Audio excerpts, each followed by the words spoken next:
ধোয়া ওঠা গরম ভাত, সাথে আলু ভর্তা, সঙ্গে থাকবে একটু ঘি। আর কি চাই? বাঙালি খাবারের এটা খুব চিরায়ত একটা খাবার। সঙ্গে যদি থাকে ডাল, তাহলে তার কোনো কথাই নেই। এটা আমার খুবই ভীষণ পছন্দের একটা খাবার। আমার মনে হয় এই ডাল, আলু ভর্তা আর সাদা ভাত পছন্দ করে না এমন মানুষ খুব কম পাওয়া যাবে। আসসালামু আলাইকুম, welcome back to my channel Claudia Noor. আমি মুসলিমা রহমান। আজকে নিয়ে আসলাম একেবারে সবার জানা, সবার রান্না করা খুব সহজ একটা রান্না, ডাল আলু ভর্তা।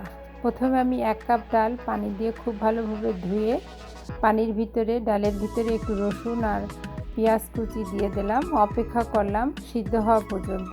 যখন খুব ভালোভাবে সিদ্ধ হয়ে গেল ডালটা, তখন আমি একটা স্প্যাচুলা দিয়ে খুব ভালোভাবে ঘুটে দিয়ে দেব পানি। আমি এখানে মোট 5 কাপ পানি দিয়ে দিচ্ছি। আমি ডালটা অনেক বেশি ঘন করে রান্না করব না। দিয়ে দিচ্ছি একটু হলুদ, খুবই সামান্য। দিয়ে দিলাম একটু লবণ এবং একটা তেজপাতাটা একেবারেই অপশনাল, না দিলেও নয়। আমি দিয়ে দিচ্ছি, আমার কাছে ভালো লাগে। ডালটা যখন এরকম করে বলক আসবে, তখন আমি দিয়ে দেব আমার ডালের আসল টুইস্ট। দিয়ে দিচ্ছি এরকম মরিচ। এই মরিচগুলোর নাম হলো উইরি মরিচ, ছোট ছোট মরিচ। এবং আমি দিয়ে দেব কাঁচা চালতাগুলো আমি ফ্রোজেন অবস্থায় দোকান থেকে কিনে নিয়ে আসছি। আমি তো একটু পানিতে ভিজায় রাখছিলাম, এবার দিয়ে দিলাম ডালের ভিতরে। এই মরিচগুলো কিন্তু যেমন ঝাল তেমন ঘ্রাণ। এটা আমি কোনো ঝাল আসবে না, আমি ঝাল বের করার উপায় করব না, আমি শুধু একটু ঘ্রাণ আসবে সেইভাবে আমি ডালের ভিতরে সব সময় দিই। এবং এটা এত সুন্দর একটা ঘ্রাণ আসে তা বলে বোঝানো যাবে না। এবং আমি এখন কি করব, আমি গেজাগুলো একটু তুলে রেখে এরকম চামচ দিয়ে বা যদি হাতা থাকে সেটা দিয়ে মরিচগুলো একটু ফাটায় দেব। বেশি কিছুক্ষণ ডালটা জাল করা হয়ে গেছে, এবার ডালে বাগার দেওয়ার পালা। আমি রসুন, পেঁয়াজ আর 2টা শুকনো মরিচ এরকম করে যখন একটু ভাজা হয়ে গেল, দিয়ে দিলাম কাঁচা জিরা। আর কাঁচা জিরাটা আমি বাগারের সময় দিয়ে দিলাম। আমার কাছে ভালো লাগে, আপনাদের ইচ্ছা না দিলেও নয়। এবং এই পুরা বাগারের পেঁয়াজ মরিচের সবটুকু তেল আমি ডালের মধ্যে দিয়ে দিলাম।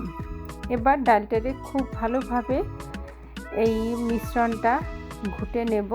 ঘুটে নেওয়ার পরে আরও 2-3 মিনিট জাল করার পরে দিয়ে দিচ্ছি খানিকটা ধনিয়া পাতাটা আমার কাছে ডালে সবসময়ই খুব ভালো লাগে, তাই আমি দিয়ে দিলাম।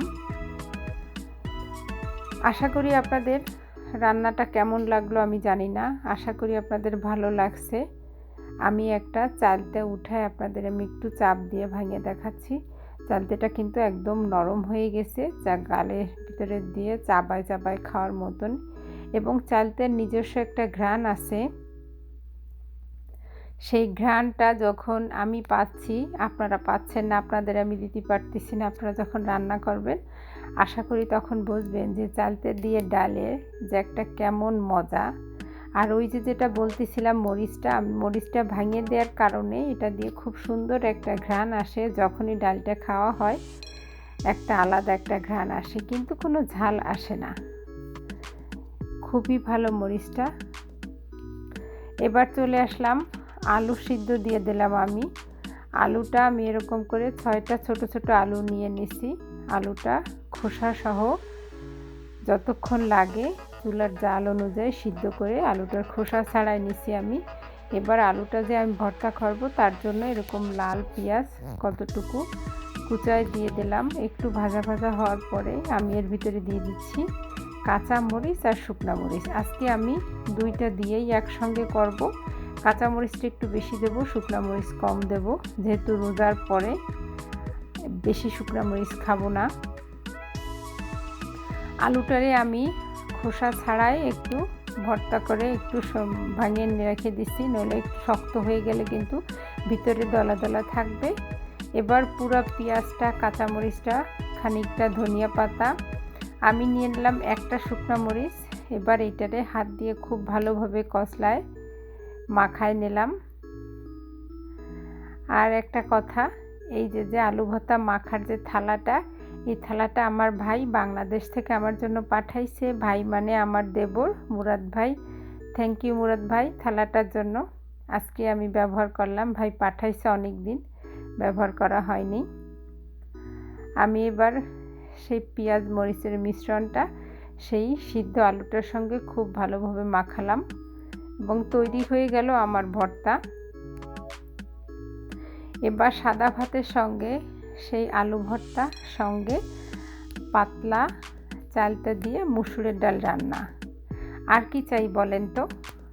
একেবারে অসম্ভব স্বাদের একটা রান্না। এরকম পুরো 1 মাস রোজা রাখার পরে, ঈদের পরে, অনেক ভারী খাবার খাওয়ার পরে এটা কিন্তু মুখের স্বাদ একদম ফিরাই দেবে। আশা করি আপনাদের রান্নাটা ভালো লাগছে। যদি রান্নাটা ভালো লাগে আমাকে সাবস্ক্রাইব করবেন। সবাই ভালো থাকবেন। আল্লাহ।